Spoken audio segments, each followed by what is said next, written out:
Designing and building a tiny house on wheels as a couple can be a real challenge. There's a lot of cooperation and compromise that goes into creating a space that can work well for both parties. Today we've traveled to the Blue Mountains to visit a tiny house built by a couple who, thanks to some wonderful teamwork, have created themselves an amazing home.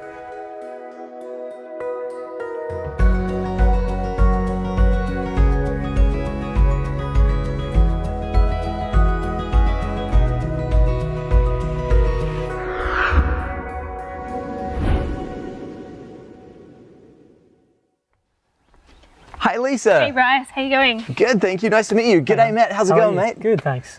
This home is absolutely stunning. It is very sleek, stylish and modern, isn't it? Thank you. Thank you. Now absolutely I want to talk about the home, but first let's talk about the land that you're on, because this is something very special, isn't it? Yeah, it's 16 acres and yeah, basically goes down to a creek. There's a little swimming hole down there and back up the other side of that ridge there. So yeah, it's nice and secluded.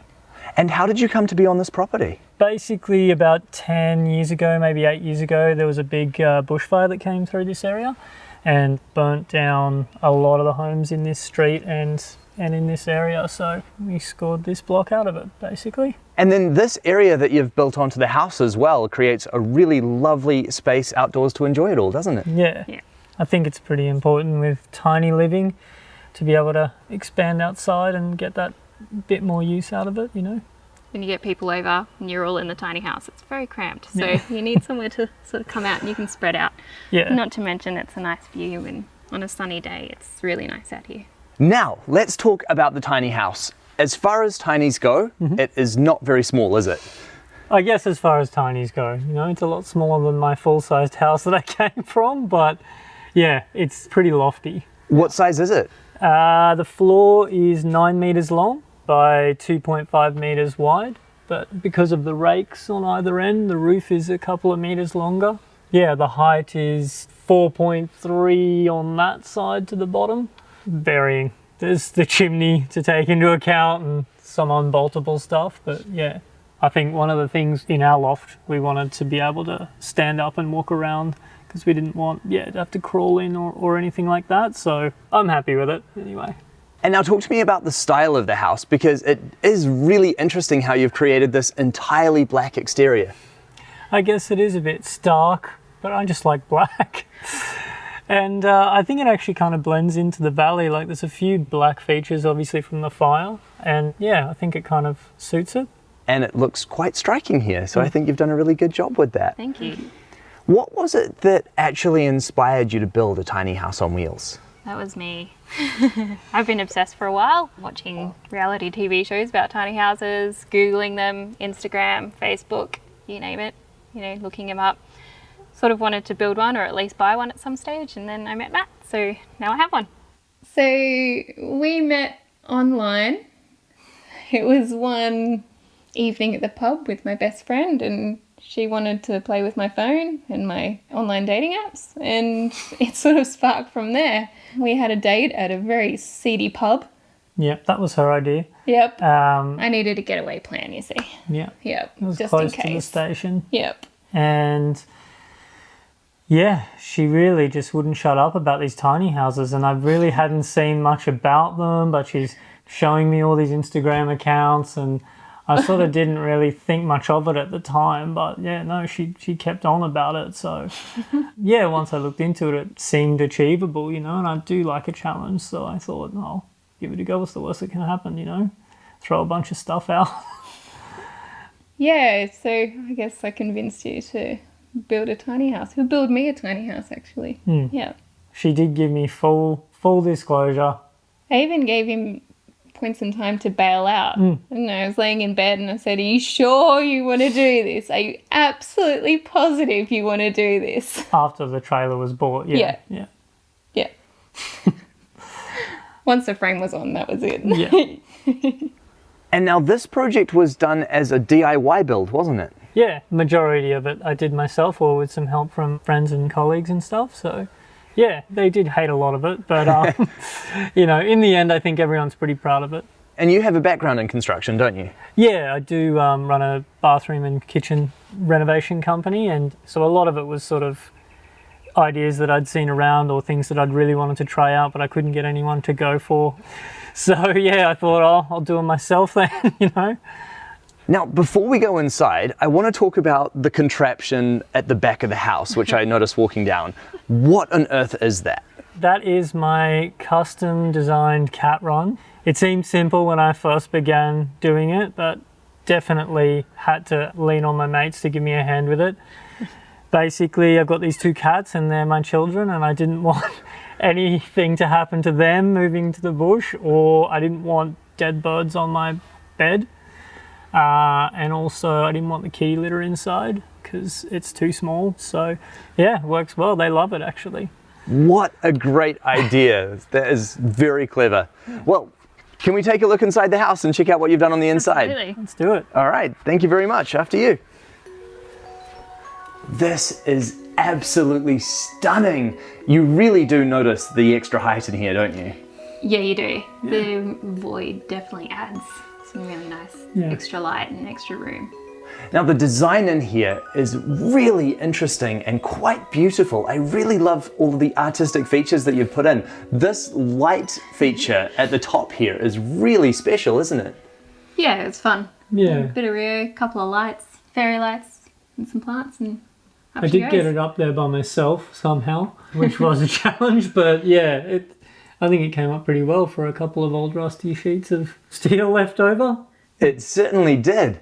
And now tell me about the lounge area that we're in right now. This is very spacious. Yeah, one of the things that we just like to sort of lay on the couch and watch TV most evenings, so we definitely wanted a full-sized couch, but we had to make it because we couldn't find anything with decent storage. So yeah, I traded my couch from my other house to my sister, and she made these cushions for us, and yeah, the kitchen guys made the drawers pull out and everything, so yeah. Definitely no compromise on the size of the TV here. No compromise. There was a bigger one intended, but Well, there was a compromise, exactly. Yeah, I we was going to compromised. bring my larger one, but in truth, yeah, even this is potentially like pushing it for being too big, so Yeah. I can admit it now. it's taken a while. Yeah. And lots of room for book storage and a few knickknacks as well. Yeah, just bits and pieces. Some of my favourites, some of the ones you can't really go past: cookbooks, university textbooks, those sorts of things. And then the rest are all got given away or put in storage or loaned out, you know. And you are studying at university at the moment, Yeah, aren't I you? am. I'm doing a bachelor's degree in Indigenous Studies through the University of South Australia. And you've got plenty of space to study in here? Yeah, so most of the time we watch telly down here, and we have a loft that I can go and study in and just take some noise cancelling headphones and everything's good. Fantastic. And now this over here, is that your cat door? It certainly is. The little suckers come up a chute, out through the side of the couch, and then out this door just here. And then 2 in the morning when they go in and out, flat out, it's pretty entertaining. That is such a clever idea. And then you've got a really nice wood fire here as well. Yeah. Hasn't been cold enough yet to really get it going, but we did one test run and it's pretty great. Pumps out a lot of heat. Yeah. And then the kitchen. This is very spacious. Absolutely no compromises in here, are there? No, we wanted a full-size kitchen in here. I came from a very small house with no kitchen, and Matt came from a very big house with quite a large kitchen. So this is sort of meet in the middle. You've even got these spectacular marble bench tops. Now this is something you do not often see in a tiny house. No, definitely not. Yeah, I think I potentially would have just done it in timber if I could do it again. I guess I'm used to, designing things that way. So yeah, I'm stoked with them though. Absolutely. Now can you walk me through the design and the features in this kitchen? Yeah, so we have a full-size stove. We've got a full-size microwave and oven and a fridge, obviously. And then we've got our butler sink. We've got our pots and pans in there. Dishwasher. I don't necessarily know what's in that drawer. There's There's glasses glasses, and tea towels in there and Yeah. Tupperware. Tupperware, Yeah. and then we've got all our crockery and things like that upstairs. And I really like how you've managed to build a lot of the appliances into the stairs. Yeah, we've noticed quite a few tiny houses sort of in and around that have their storage in their stairs, and it was something that we thought would be good for us. We have pantry in those sort of 4 drawers, and then we've got our extra stairs that do have more storage in them for knickknacks and bits and pieces. And again, the lighting in this space is very well done. Yeah, thank you. We wanted a bit of under stair lighting. When you get up at 4 o'clock in the morning, you do want to be able to get down the stairs. So that's fun. And it also doesn't wake the person still in bed. And then moving over here, what is going on with these mirrors? There are wardrobes. Right. His and hers. So we've got lots of hanging storage. And then we've got a bunch of drawers which open up, all on soft closing, so you can slam them all as much as you like. And then we've also got a walk-in wardrobe light. Now that really does give you both quite a lot of clothes storage, doesn't it? Yeah, we do. It means we've got one each and we're not fighting over hanging space or anything like that. And mine is obviously more messy, so that's not paranoid about mine. Quite a clever idea doing that as well, and sort of having that as a transition between the bathroom and the living space. Yeah, definitely. It means you're not sort of walking straight into a kitchen, you've got a bit of something in between. Absolutely. And now I have to ask you about the floors, because this is really beautiful how you've done this transition from the timber floors into the tiles. This must have taken forever. Yes. It did. It did. So first step was the tiler doing his bit, and he basically tiled it flat and chiseled them off, the ones that I marked. And then the next step was the carpenter and I making up paper templates and jigsawing out the timber to fit. So I don't think he'd do it again in a hurry, but I'm happy with the way it worked out. I bet. I mean, you can see how much work has gone into that, but it really is a very artistic result. So well done on that. And then behind us is your bathroom, and wow, Yeah. This is very impressive. It is definitely a feature of the house. Yeah, something I definitely had to try and get right, building bathrooms for a living. So yeah, a few ideas in here I've always wanted to sort of try, but the rake drawer was a challenge. And yeah, I love a double shower, just somewhere to unwind each day. Yeah. I never thought I would see a tiny house with a double shower. You're not the only one who said that. Triple shower, even if Yeah. you count the third one there. That is really impressive. Now, obviously the home is a little bit bigger, but you've definitely given a priority of space here in the bathroom, haven't you? You do actually spend a lot of time in here, surprisingly. You know, you get dressed in here, you get undressed in here, you have a shower, you often in front of the mirrors doing whatever, shaving or whatever. So you need it sort of a nice space and somewhere that we can both be in at the same time. Lots of mirrors in here as well. Lots of mirrors. These are actually storage as well, so you can open them up. There's his and hers again. Means they're not sort of in each other's space as a tiny house often you are. So if we sort of keep things separate like that, then we're not going to sort of clash in any way. And then you've got a flushing toilet in here. We have a flushing toilet, yes. Yeah, we used the existing septic, so we didn't have to do a composting toilet, much to Lisa's disappointment, because she really wanted one, but there was no way I was going to do that. So yeah, definitely a flushing toilet. Well, I guess there had to be some compromise there somewhere. You did get the tiny house after all. I did get the tiny house, so I'm happy. Fair enough. And then shall we check out the upstairs? Absolutely. Now, it's really interesting to me how you've divided up the loft areas into two different sections and then been able to connect them via this walkway here. Yeah, we made our master loft. Obviously, it fits a king-size bed in it with two little side tables. There's not a whole lot of room beside the bed, but you could squeeze in and out. You still have to shimmy down the bed to get in and out of the bed, but that's okay. I think having the walkway makes the second loft a lot more usable. Just having to get your mates to get up a ladder, or maybe your mum or whatever. Some people probably wouldn't make it. So yeah, I think overall it makes that a lot more usable space. Here as well, this is where you really notice the extra height. And it's not that much extra height, but it's enough to enable you to stand before you get into bed, and it really just makes this whole area feel so much more spacious. Yeah, it does. Matt and I aren't particularly tall, but being able to stand up was really important in our design. Rather than some lofts feeling like they're just an additional space, I think it really makes this feel like a second floor to the place. So yeah. Absolutely. I mean, I'm 6'4" and I can almost stand up in here without touching my head. And in fact, when I'm under the skylight, I absolutely can do that. Yeah. So it really goes to show there's a lot of extra room that has been created in this. Yeah. The roof windows as well.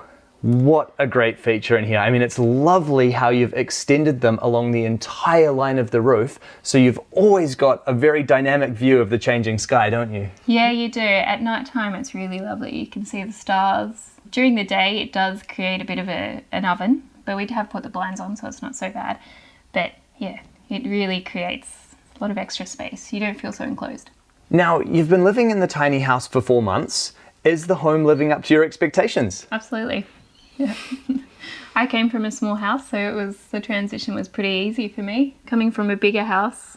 Yeah, it did take me some convincing to sort of wrap my head around the idea at first, but I can genuinely say I don't miss anything from my large, normal house. Designing it and building it together was a fun thing to do as well, you know. Yeah. I'm sure we learnt a lot about each other in that process, so yeah. We did. It's good. It was fun. Well, and I think one of the things that you've done really well is in the design of this house, you've obviously really taken a lot of consideration into what your individual needs are and the things that were important to both of you and combined them to make sure that they were present in this home.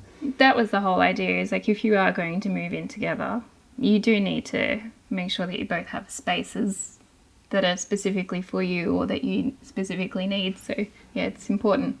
Even if it means you have to end up with a flushing toilet. Even if it means I have to end up with a flushing toilet. Damn it. No place is perfect. No, that's right. And now, can we talk about the budget, not including the land? What was the cost of realizing this home? That's a good question. I did not add up every sort of nickel and dime.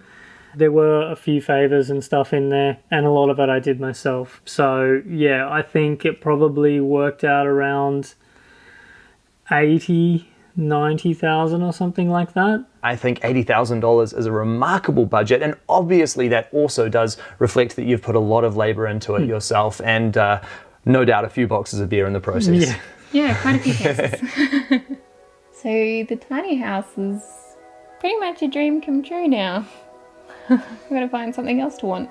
It's a dream come true for you. Yeah. It's an achievement for me. Yeah. We love the space.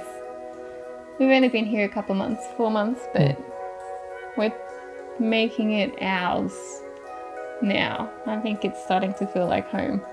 Yeah, it's actually been really nice just being able to be in the space, finally finishing the space off, and yeah, I can't really imagine wanting any more house. Well, no more house. This is it. This is all you need. This is all we're getting. Yeah. The design of this home is absolutely beautiful. I can really see how much love and attention you have poured into the construction of this home. The features are beautiful. The land that it sits on is truly spectacular. Thank you so much for sharing your wonderful home with me. Thank you. Thank you. Thanks for coming. My pleasure. I am so very impressed with the quality of design that's gone into this house. Every inch has been incredibly well thought out. Matt and Lisa both knew exactly what they wanted in a home, and they've worked hard to make it happen. And the result is this, a beautiful, modern and very functional home that is perfectly meeting both of their needs.